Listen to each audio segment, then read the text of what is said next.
Hi, my name is Jeff, or you can call me YoJay for short. Coming at you with a new Minecraft video. You may have been watching our Minecraft server videos, the Mom Hates Minecraft Mondays with Team 434 with No Rain and Lugiao and Scooby and Mars. We just put one of those up just recently. Earlier this week. If you haven't checked that out, please do. It's kind of a new thing that we have never done before, and we've reset our server. Our server was a little bit, our world was a little old on the server, and so we decided to go with a brand new one. And this is the world. This world is one that I've been playing on to try out all the new snapshot stuff. And as time went on, we decided, you know what, this might be cool to actually put on the server and be the next 434 server. And it's getting dark out, so I need to hurry up. This is where I spawned here. I'm going to switch to my F5 mode. Boop, boop. And this is right next to a taiga biome, mega taiga. So there you go. It's a taiga biome. Over there is a mega taiga. And I spawned right about in this area. And decided not to make the world too big. I wanted it to generate slowly as the snapshots came out, and I'm going to show you what I've come up with so far and just give you a quick world tour. I made a hidey hole over in this area somewhere, and then I quickly went over to this direction. I'll explain what all this is in a minute.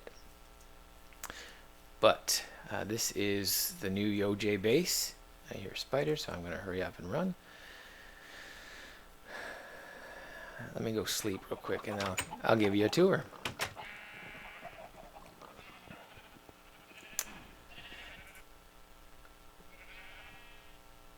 Took a couple screenshots there. So as you can tell, even before we decided to put it on a server, I've already had made plans for people to come join me. I don't really need 4 beds, but there they are. Yeah, so this was my hidey hole when I first started. I started with a very simple storage. I haven't really done much with storage. I'll do that in a later episode at a later time.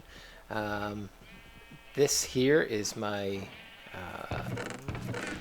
collection for the end. I haven't defeated the dragon yet, but I've kind of made preparations. We'll get to that a little bit later as well. I decided to expand my my rooms here and to give some purpose for these rooms, and so obviously this is a potion room. Oops, little opener there. Everything in here has to do with potions. Each room is a 9x9 with insets with marble and dorite. Each room has an iron door that opens with a stone pressure plate. Yeah, that's the word I'm trying to come up with. Here obviously is an enchanting room. Again, 3x3, I should say, 9x9. 3x3 with insets with dorite and granite. This here is a storage room, and some of it is labeled. Some of it doesn't have stuff in it yet. Some of it does. And this kind of has grown as time has gone on. There is a pumpkin farm above us, so that pumpkin and a watermelon farm.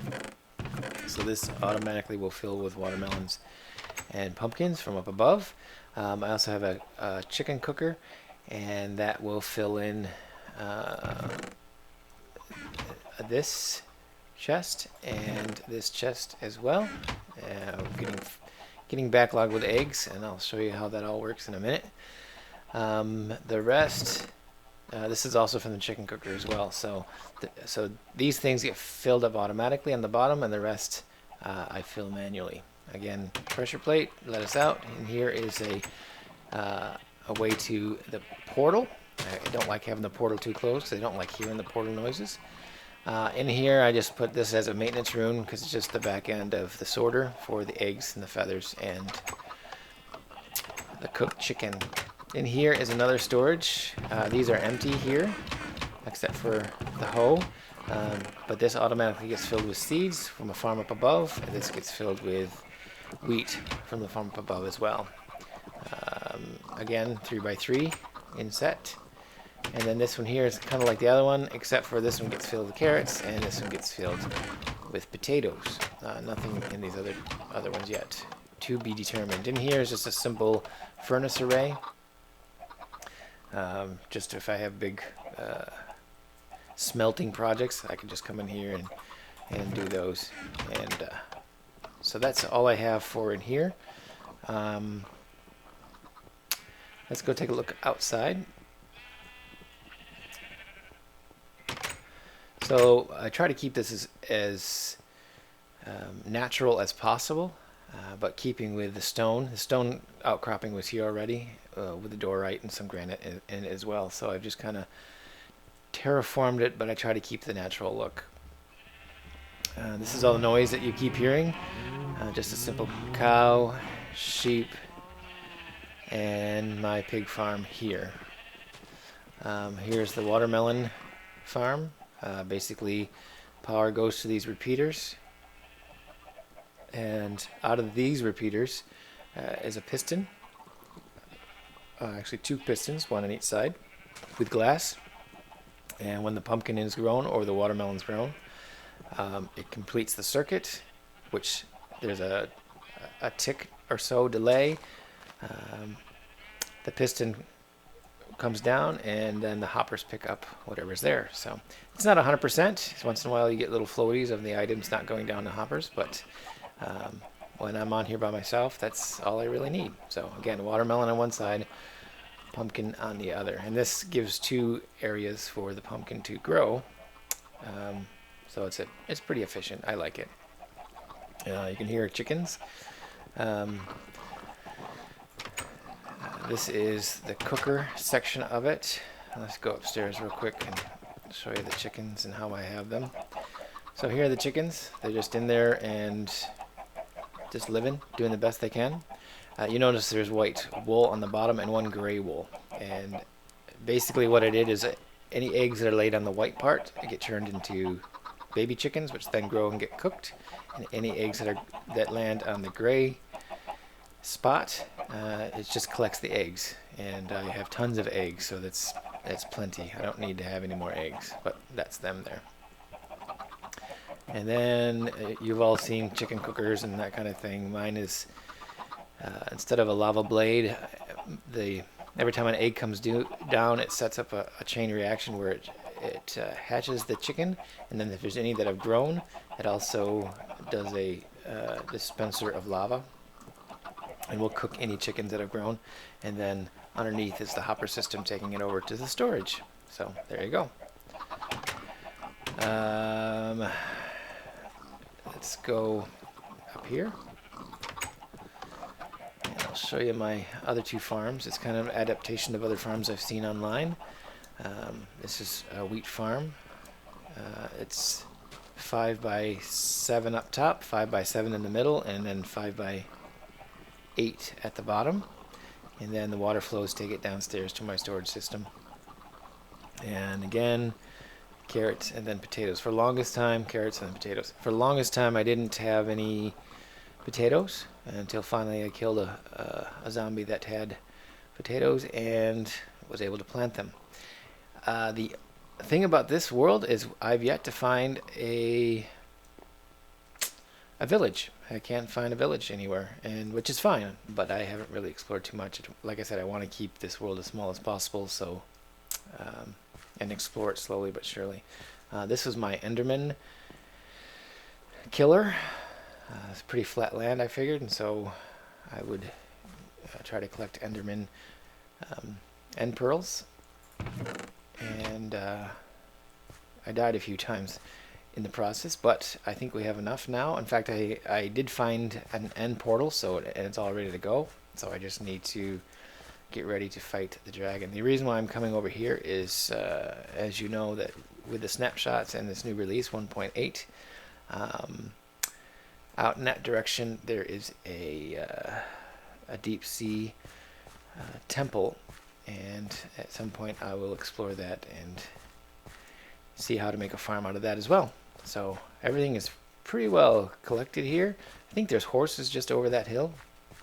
I want to show you a few more things, and then I think we'll call it an episode. Really quickly, I keep referring to this section over here. Like I said, I have not found a village, so I have decided, though I haven't found a village, I have found a zombie spawner, and I want to make a glorified zombie farm. I'm just going to go over here real quick. And I cleared this all out. I'm going to make my own village and see how we do. I can't remember the exact size of this village, quote-unquote village, but I have flattened it out, and I'm pretty much done terraforming it all. I'm still trying to figure out how to get to the second level. I think that staircase over there looks like it might work. I'm gonna put a fountain in the middle like everyone else does. I started with a bridge over this section. I don't know exactly what my houses will look like. I have an idea what they'll look like, but the plan is to use the zombie spawner to get some villagers and make my own village. Oh, the chicken just got burned. Oh well. One last thing before we go. This over here was my farm for before I got started. I use this as a manual farm. The sugarcane's still over here. I haven't set up a farm for that yet. I built this off the idea that when the game goes to grow wheat, it checks north, south, east, and west before it decides to grow whatever seed is here.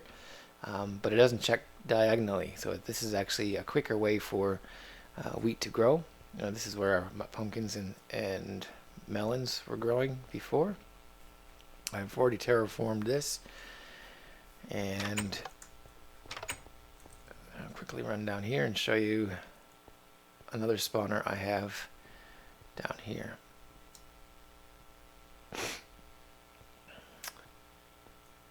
It's interesting. A lot of players have a certain way they do a lot of different things they do, and this is how I do a skeleton spawner. So just take a quick step up here. This is a skeleton spawner. I do mine 9x9. This time I mean 9x9, not 3x3, but 9x9, and it's 2 blocks above and 2 blocks below the actual spawner. Water source blocks in the back, pushing anything that spawns towards the front, and they drop down to this section here, and they get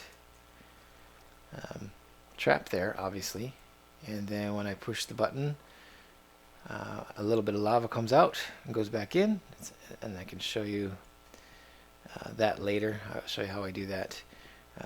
But when you push the button, this trapdoor closes, so no more skellies fall, and then I can then bring them down to 1 hit.